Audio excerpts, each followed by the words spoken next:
What if the person trying hardest to get under your skin is quietly teaching you how to be untouchable, and you've been giving them the lesson plan? Here is the wager I'm making with you. By the end of this essay, you will have a simple protocol you can use in 10 seconds to take back the steering wheel from anger, insult, and manipulation.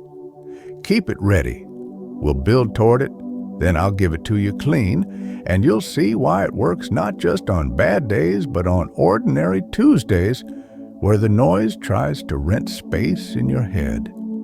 Before we get there, hold one image: a fortress whose gates are always open to friends, but whose drawbridge is controlled from within. The trick is not to brick yourself in. The trick is to master the drawbridge. A brief word of care at the start. This is philosophy meant for education and reflection. It isn't medical, legal, or individualized psychological advice. Your life has specifics I can't see from here. Treat what follows as training for judgment, not as a prescription. If something touches old wounds or complex situations, consult qualified professionals and trusted people in your world. The Stoic tradition is a set of tools for inner freedom. It's not a substitute for safety, law, therapy, or common sense. Why talk about this now? Because the modern attention market is a pressure cooker. Notifications try to turn your nervous system into a public square. The outrage economy rewards whoever can yank your attention fastest. In offices, digital rumors travel at fiber speed while your better nature moves at the speed of breath. At home, a loved one's bad day can cross the room and land in your chest in 3 words or less.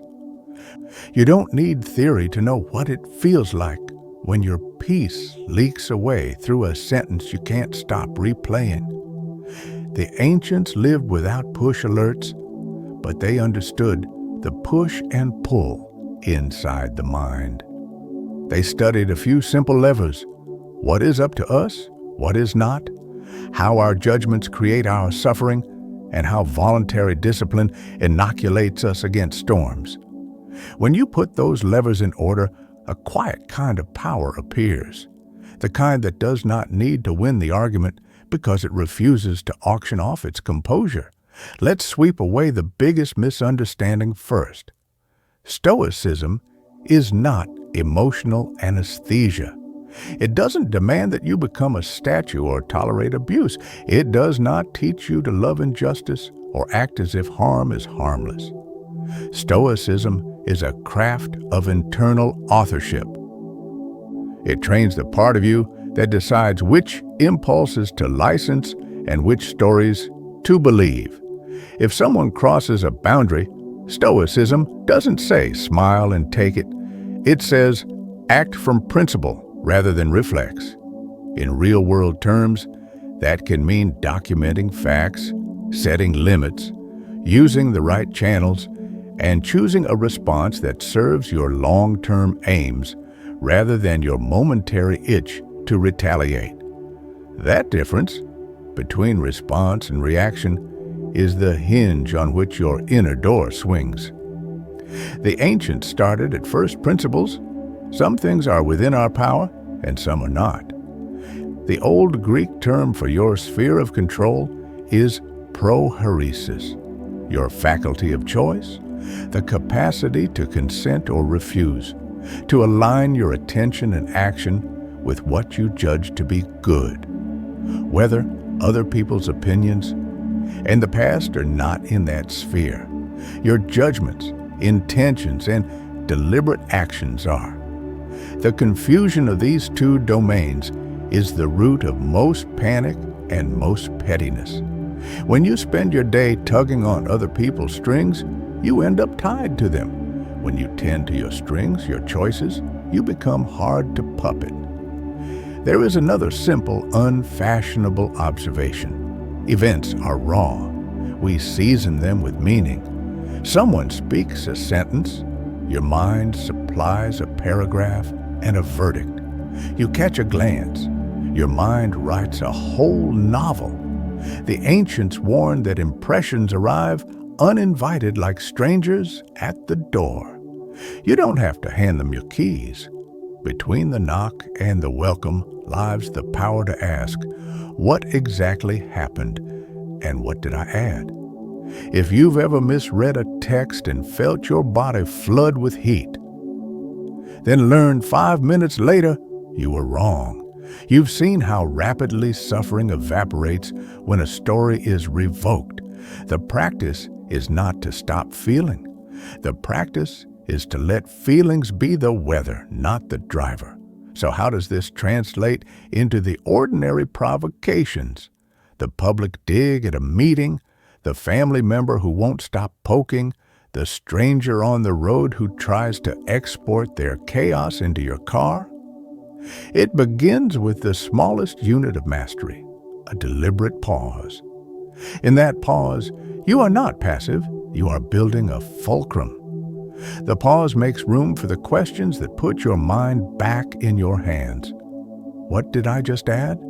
Which part is under my control? What would serve my goal an hour from now rather than my urge this second? The pause is not the whole art, but nothing good happens without it. Consider the first story. I'll call him Daniel. He was competent, well-liked, and newly promoted to lead a team that had split into camps during a stressful quarter. One Friday afternoon, a senior colleague sent a clarification to the entire department that was, in substance, a public rebuke aimed at Daniel's judgment. The email was crafted for maximum sting. Some facts, some insinuation, and a tone of modest alarm that made Daniel look reckless. He read it, felt his heart punch his ribs, and wrote back within 90 seconds. It was beautifully argued and disastrously timed. The reply deepened each trench. The weekend burned up with reply all subtweets. By Monday, upper leadership had quietly shifted authority on the project, and within a month, the narrative that had formed around him, thin-skinned, reactive, was doing the work he should have been doing. The downfall was preventable not because Daniel was wrong, but because he tried to win the moment instead of the week. He violated the first principle. He tried to control other minds, and he let his judgment be kidnapped by a rush of meaning his own mind supplied to the words on the screen. What would a Stoic counterfactual look like here? Not silence forever, not turn the other cheek in the modern caricature. It would begin with the pause, then a short acknowledgement sent only to the author. Received. I'll circle back Monday with a clear summary of the decisions and data. He would document his process, gather his facts, and write a calm, clean note to the right audience with the right evidence. No adjectives. He would choose the channel that fit the goal. He might request a brief call rather than feed the theater of email. And crucially, he would let his demeanor, steady, unbaited, carry as much weight as his words. The Machiavellian lens clarifies, not corrupts, the Stoic posture here. Court politics prize perception. The person who surrenders their cool surrenders leverage. This is not cynicism. It is the recognition that human groups read signals. When you control your timing, you control your signal. Now, don't hear what I'm not saying. Sometimes you must act immediately. If a falsehood is being used to inflict harm in real time, delaying can let it harden into policy. Stoicism is not a blanket delay tactic. It is disciplined agency. It asks, will action now or action later better serve both truth and my role? And it reminds you that any action which mortgaged your judgment to anger will exact interest. The second story belongs to Layla, a composite of many exhausted people. Layla is a teacher who put years into a school that she loved. During a contentious curriculum change, one parent with a large social following posted a clipped, contextless moment from a class discussion and painted Layla as ideological and unsafe. Layla tried to counter each accusation point by point in the public comments. She stayed up nights drafting explanations, turned friends into notaries of her character, and watched as each careful sentence produced 20 new distortions. The more she explained, the more she felt reduced to her own defense attorney. Her delayed awakening arrived in a quiet talk with an older colleague who had weathered 1,000 storms. "You don't owe every stranger your soul," the colleague said. "Choose the audience that has a duty to the truth." Layla shifted her energy. She wrote one concise report to administrators, had it reviewed, and provided supporting materials. She released a short public statement setting a clear boundary, then stopped. She accepted, grudgingly at first, that dozens of people would never update the picture in their minds, and that the tax she was paying to convert them exceeded any benefit. The moment she stopped trying to make everyone understand, a weight fell away. Not because the situation was magically fixed, but because she had stopped renting out her peace to random passers-by. The Stoic insight isn't that reputation is worthless. It is that your obligation is to your character and your role. Others' judgments belong to them. Your work is to serve the function of the role with steadiness and to maintain the kind of record that a fair-minded observer could read and see the through line. There's a third story. It rarely makes headlines because it looks boring from the outside. In truth, it is a quiet revolution. I'll call him Matteo, an emergency department nurse. Night shifts can stack grievances like plates. A patient's family member hurls accusations about wait times. A consultant dismisses a concern with a careless wave. A colleague vents sideways at the worst possible moment. Years ago, Matteo would go home vibrating, replaying the night, arguing in the shower with people who weren't there. He decided to run a daily experiment based on the old principles. Events are neutral, judgments are not. The sphere of control is small but powerful. Discomfort, chosen voluntarily, grows capacity. He built rituals small enough to keep. On the commute in, he rehearsed a sentence. "I decide what this means."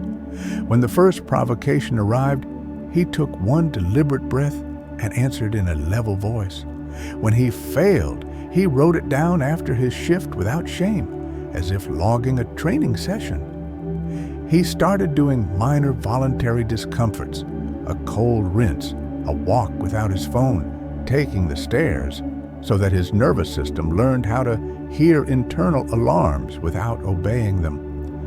6 months later, he still felt the same surges, but he no longer mistook them for orders. He had built a gap and put a chair inside it. In that chair, he sat and chose. These stories, fall, awakening, transformation, carry the same spine.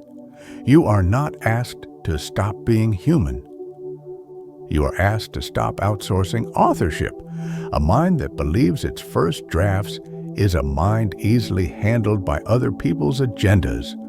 A mind that can hold a draft up to the light, cross out the dramatics, and keep the facts is a mind that makes room to act well. Let's name the patterns your opponents, accidental or intentional, will use against you, because this is where Stoic realism meets the world's rough edges. Some people want to provoke because chaos is a resource for them. They don't need you to be wrong, they need you to be loud. They work by projection, throwing their pain at you to see if you'll carry it. Others wield gossip because euphoric indignation cements their group. It's not about you, it's about the glue. Others are simply unwell. Stoicism does not pretend malice doesn't exist. It simply refuses to let malice write your script. When harm must be addressed, address it. Use procedures, use counsel, document. Set boundaries with clarity and follow through, but do it as the fortress with a master of the drawbridge, not as a torch wandering outside its walls looking for arguments to catch. There is a reason the ancients trained their attention with exercises that sounded odd to Roman ears. They practiced negative visualization, not to make themselves sad, but to immunize themselves against shock. They rehearsed loss in thought so that actual loss didn't annihilate them. They practiced voluntary discomfort not to glorify pain, but to learn the difference between "this is unpleasant" and "I am in danger." In modern terms, they were building capacity in their nervous system so that a raised voice did not equal a raised threat, and a rude sentence did not equal a ruined self. This is not a call to minimize real danger. It is a plea to be precise about which alarms require full mobilization. When you respond to a kitchen timer like it's a fire alarm, you burn out or burn bridges. When you respond to a fire alarm like a kitchen timer, people get hurt. Training is discernment. Let me put the core ideas into plain speech before adding nuance. You cannot control other people, only your choices. Your suffering arrives not directly from events, but from the judgments you attach to them. There is always a tiny gap between what happens and how you respond. Your freedom lives there. You can expand that gap with small daily practices that make you steadier. Applause and insult carry only the power you assign them. Detachment is not coldness. It's the ability to care without letting your center be kidnapped. Sometimes the strongest move is silence, not because silence wins a scoreboard, but because it denies your opponent new material and denies your ego a fix. You don't owe explanations to those who are not acting in good faith. You owe yourself continued fidelity to your values. Now, the nuance.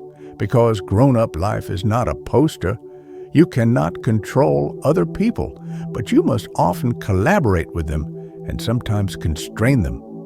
Stoicism doesn't forbid wise influence.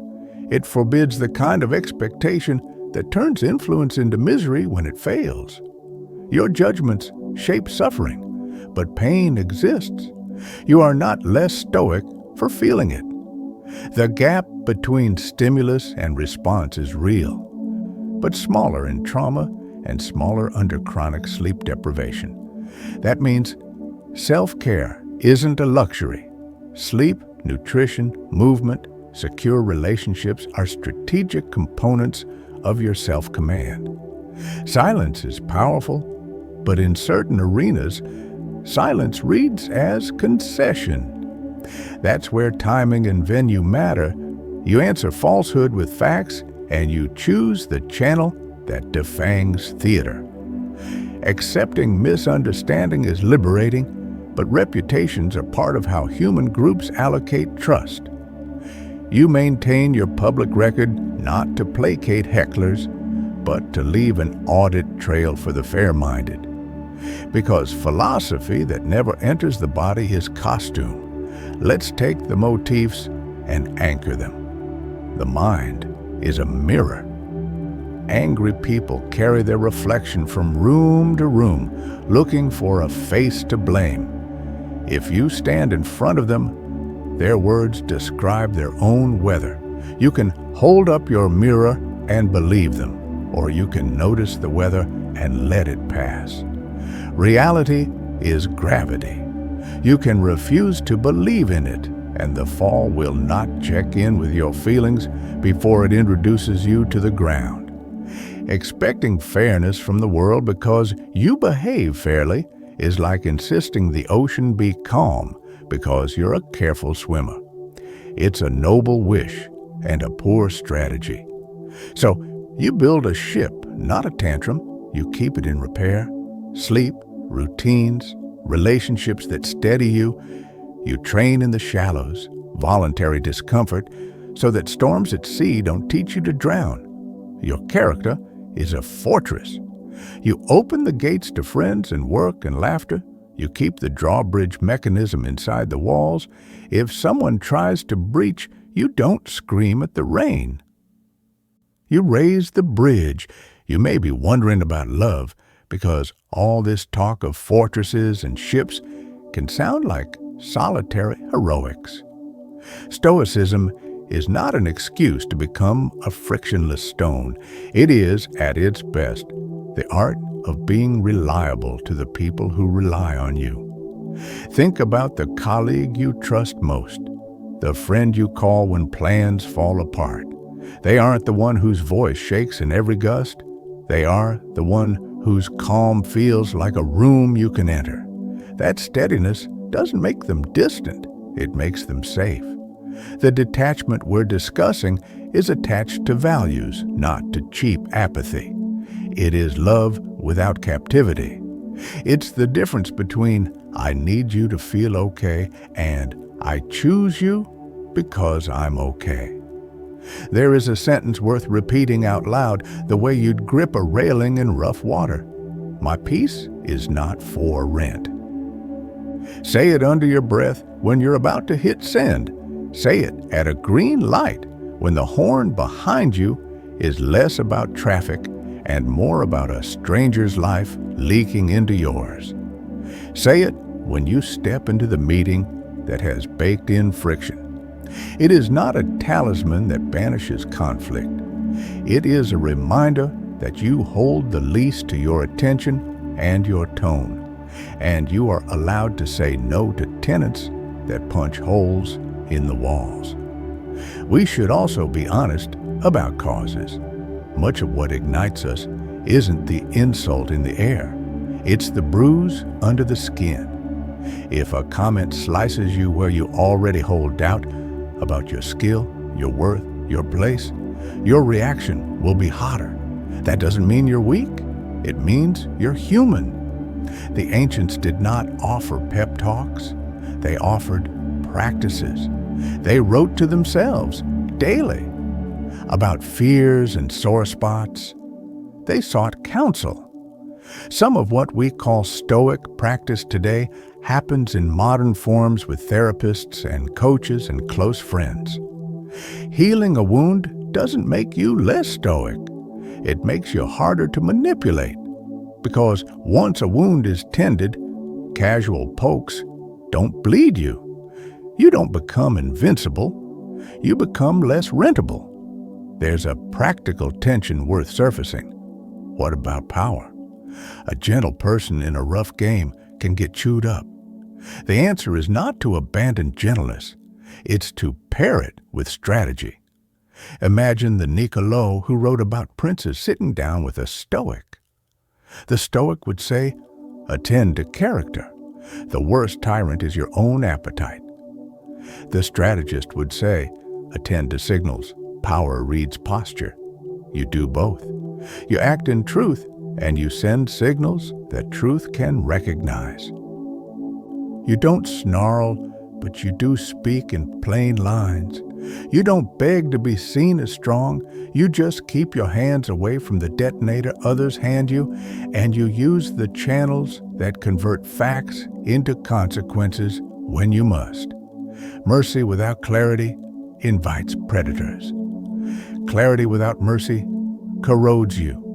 Discipline holds the middle. Let's come back to the promised protocol.